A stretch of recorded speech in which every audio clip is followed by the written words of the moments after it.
আমাদের শৈশবে খেলাধুলা মানেই ছিল বাসার বাইরে গিয়ে মাঠে কিংবা প্রান্তরে বন্ধুদের সাথে বিভিন্ন খেলায় মেতে ওঠা। সেসব অসাধারণ খেলার মধ্যে একটা খেলা ছিল জুতা চোর খেলা, যেখানে দুই দল বিভক্ত হয়ে নিজেদের জুতা এক জায়গায় রেখে একদল দম দিয়ে চেষ্টা করত জুতা তাদের ঘরে নিয়ে আসার। সেই জায়গায় অন্য দল চেষ্টা করত তাদেরকে আটকে রাখার জন্য, তারা যাতে জুতা নিয়ে না যায়। আর এখনকার প্রজন্মের বাচ্চাদের অবসর কাটে এই পিসিতে অনলাইন কিংবা অফলাইন গেম খেলে। এতে করে তাদের বিনোদনের খোরাক কিংবা কল্পনা জগতে প্রসারতা পেয়ে যায়, কিন্তু তাদের ফিজিক্যাল ফিটনেস এবং সোশ্যালাইজেশনে একটা বিরাট বড় প্রশ্ন থেকে যায়। আমরা যদি খেয়াল করে দেখি, এই প্রজন্মের বেশিরভাগ বাচ্চা খুব ছোট কালে চশমা নিয়ে নেয়। এই কারণটা কি আমরা কখনো ভেবে দেখেছি? আবার আরেকটা স্ট্যাটিস্টিক বলে এই প্রজন্মের বাচ্চারা খুব ছোটবেলা থেকেই স্থূলকায় হয়ে যায়। তারা ফিজিক্যালি অনেক বেশি অ্যাক্টিভ থাকে না এবং দেখা যায় যে ২ তলা ৩ তলা সিঁড়ি বেলেই তারা অনেকটা হাঁপিয়ে ওঠে।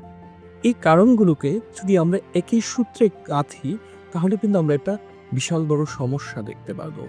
যেহেতু বাচ্চারা আউটডোর স্পোর্টসের সাথে খুব একটা অ্যাক্টিভ না, এতে করে তাদের যে স্টেমিনা অনেক কম থাকে এবং তারা খুব কম সময়ে টায়ার্ড হয়ে যায়। এবং যেহেতু তারা কোনো ফিজিক্যাল অ্যাক্টিভিটি করছে না ইনডোর গেমগুলোতে, তাতে করে কিন্তু তাদের ফিজিক্যাল ফিটনেসটাও বাড়ে না। আর খুব বেশি সময় এই ব্লু স্ক্রিনের দিকে তাকিয়ে থাকতে থাকতে তাদের চোখে সমস্যার সৃষ্টি হয় এবং খুব বেশিক্ষণ চেয়ারে বসে থাকতে থাকতে তাদের কিন্তু ওই স্থূলকায় যে সমস্যাটা, এগুলো কিন্তু তৈরি হয়ে যায়। এখনকার যুগে বাবা-মাদের প্রায়ই অভিযোগ থাকে, আমাদের ছেলেমেয়ে খুবই ইন্ট্রোভার্ট, আমাদের ছেলেমেয়ে খুব একটা সোশ্যাল না, আনসোশ্যাল। এই কারণগুলোকে আমরা কখনো খতিয়ে দেখেছি? আমরা কি এখনকার বাচ্চাদের জন্য প্রত্যেকের জন্য একটা খেলার মাঠ নিশ্চিত করতে পারছি, যেখানে গিয়ে তারা আউটডোর স্পোর্টস খেলতে পারবে? আমাদের শৈশবের দিকে যদি আমরা তাকাই, আমাদের সময় এই ধরনের প্রবলেম কোনো কিছুই এক্সিস্ট করতো না। কারণ আমরা সারাদিন দাপিয়ে বেড়েছি মাঠে ঘাটে। আমরা বিভিন্ন রকমের খেলায় সবসময় নিজেদেরকে অ্যাক্টিভ রেখেছি।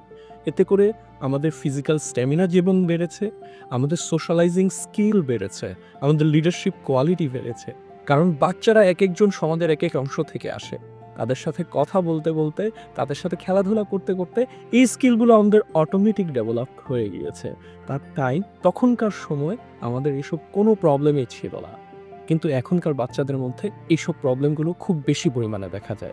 তাই এই ভিডিও যারা দেখছেন, যাদের বাসায় ছোট ভাই-বোন আছে, যাদের নিজস্ব সন্তান আছে, যাদের আত্মীয়স্বজনের মধ্যে এরকম ছোট বাচ্চা আছে, তাদেরকে আমি বলব, আপনাদের বাসার পাশে যদি খালি মাঠ থাকে, আপনাদের বাচ্চাদেরকে একটা নির্দিষ্ট সময় সেখানে পাঠান, যাতে করে তারা আরও বেশি অ্যাক্টিভ এবং সোশ্যালাইজ হতে পারে।